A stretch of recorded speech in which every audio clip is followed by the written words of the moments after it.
श्रीविष्णुचित्तकुलनन्दनकल्पवल्लीं श्रीरङ्गराजहरिचन्दनयोगदृश्यां साक्षात् क्षमां करुणया कमलामिवान्यां गोदाम् अनन्यशरणः शरणं प्रपद्ये। गोदा देवी तिरुप्पावई के 5वें दृश्य में अब पहुंच चुकी है। भगवान श्री कृष्ण को उठाने का प्रयास किया जा रहा है और नप्पिन्नई देवी उनके साथ आंडाल और उनके गोष्ठी के साथ खड़े होकर कृष्ण को कैसे जगाने का यह बात बता रही है। उन्होंने कहा कि हम लोग सारी गतियों को छोड़कर सिर्फ आपको गति मानकर, उपाय मानकर आपके पास आए हैं। ऐसा कहने पर कृष्ण उठना चाह रहे थे, लेकिन उनको ये जानना था कि असल में इन लड़कियों के मन में क्या है। वो जानकर उठे तो बेहतर होगा, यह सोचकर भगवान कृष्ण लेटे रहे। तो यह लड़कियां अब 22वां पासुरम गा रही है और कृष्ण से कह रही हैं कि किस तरह से आंखें खोलकर उठकर आना है। पहले पासुरम को देखते हैं। अंगण्मान्यालत அரசர் அபிமான பங்கமாய் வந்து நின் பள்ளிக்கட்டிற்கீழே சங்கமிருப்பார் போல் வந்து தலை பெய்தோம் கிங்கிணிவாய் செய்த தாமரை பூ போலே செங்கண் சிறு சிறுதே எம்மேல் விழியாவோ திங்களும் ஆதித்யனும் எழுந்தார் போல் அங்கனிரண்டும் கொண்டு எங்கள் மேல் நோக்குதியேல் எங்கள் மேல் சாபம் इळिंदेलोरेम्बावाई। गोदा देवी कहती है, हे कृष्ण, हम लोग कैसे आए हैं आपके पास। अंगण्मा न्यालत अरसर मतलब बहुत सुंदर देशों के राजा अभिमान भंगमाई वंद अपने अभिमान को छोड़कर जिस तरह से आकर आपके समक्ष में खड़े हो जाते हैं। वंदनिन पल्ली कट्टिर कीड़े, उसी तरह हम लोग आए हैं। वंद तलै पेदोम संगमिरुप्पार पोल वंद तलै पेदोम, ऐसे ही संगठन बनाकर गठ बनाकर हम लोग आकर खड़े हुए हैं। अब महाभारत का युद्ध जब निर्णय हो गया था, तब कृष्ण जी से मदद मांगने के लिए दुर्योधन और अर्जुन दोनों पहुंच गए थे। उस वक्त कृष्ण अपने शैया पर लेटे हुए थे और सो रहे थे। दोनों पहुंच गए और दुर्योधन जाकर सिंहासन पर बैठ गया। भगवान के सिरहाने जो सिंहासन था उस पर बैठ गया और अर्जुन बड़े ही भक्ति श्रद्धा से हाथों में अंजलि का मुद्रा बनाकर खड़ा था कि कृष्ण उठे और उनकी मदद करे। इस तरह से राजा होने के बावजूद, राजा होने का अभिमान छोड़कर अर्जुन मदद मांगने के लिए आया था। इसीलिए अंत में अर्जुन का पक्ष जीत गया था। तो उस तरह हम लोग आए हैं, अभिमान भंगमा, अभिमान को छोड़कर आए हैं, ऐसा कहती हैं गोदा देवी। आपको करना क्या है।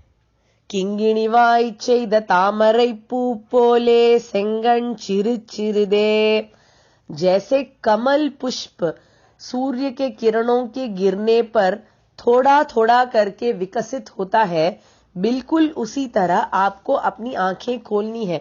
किंगिणीवाई छेद का मतलब है नूपुर में जो मणि होते हैं उसमें एक छोटा सा छेद रहता है, तो उस छेद की तरह छोटा छोटा करके आंख को खोलना है। मतलब एकदम से अगर आंखें खुल जाती है तो भगवान का कृपा प्रवाह इतना हो जाएगा कि शायद हम उतना सहन भी नहीं कर पाएंगे। इसीलिए थोड़ा थोड़ा करके आंख खोलेंगे तो उस कृपा का प्रवाह को हम अच्छी तरह से समा सकते हैं अपने अंदर। इसीलिए आराम से आंखें खोलिए करके गोदा देवी कहती है। साक्षात भगवान श्रीयपति इस जगत के पिता को आंडाल ऐसा छोटा छोटा आदेश देती है। आदेश दिया जा सकता है क्या भगवान को? जी हां, जरूर दिया जा सकता है। भक्त जन आदेश भी दे सकते हैं भगवान को। उसका भी पालन करते हैं भगवान, ये दिखला रहे हैं गोदा देवी और भगवान मिलकर अपने को इस पासुरम से। तो इस तरह से धीरे धीरे आंखें खोलिए, ऐसा कहती हैं गोदा देवी। ऐसा धीरे धीरे खोलकर जब आंखें पूरी तरह से फुल जाएंगी तो कैसे लगेंगी? तिंगलुम आदित्यनुम एळिंदार पोल, एक आंख सूर्य की तरह लगेगा और एक आंख चंद्रमा की तरह लगेगा। सूर्य की तरह वाला आंख जो है वो शत्रुओं का निरसन करने के लिए सूर्य जैसा प्रकाशित होता है, और चंद्रमा जैसा आंख भक्त जनों को शीतल कृपा फैला कर देता है। इसीलिए तिंगलुम आदित्यनुम एळिंदार पोल, चंद्रमा और सूर्य की तरह आंखें रखकर पूरी तरह से खोलिए करके गोदा देवी भगवान से कहती हैं। इन दोनों नेत्रों से करना क्या है भगवान को? अमकण इरंडुम कुंड, अमकण का मतलब है सुंदर आंखें, उन दोनों को लेकर इरंडुम कुंड यंगल मेल नोकुदियेल, आप हमारी तरफ देखिए तो क्या होगा? यंगल मेल साबमिळिंदे लोरेम्बावाय, हमारे ऊपर जो भी शाप है वे सारे निकल जाएंगे। अब दो चीजें हैं, पाप और शाप। पाप जो होते हैं उनके लिए प्रायश्चित किया जा सकता है, शाप जो होते हैं उनको प्रायश्चित नहीं होता, उनका अनुभव करके ही उस शाप को खत्म करने का होता है। लेकिन भगवान की परम कृपा कटाक्ष से यह शाप भी दूर हो सकता है। एक सुप्रसिद्ध कहानी है कि एक समय देवेंद्र का सारा ऐश्वर्य चला गया था और इस वजह से उन्होंने भगवान नारायण का मदद मांगकर क्षीर समुद्र का मंथन किया था, और उस क्षीर समुद्र से लक्ष्मी देवी प्रकट हुई थी।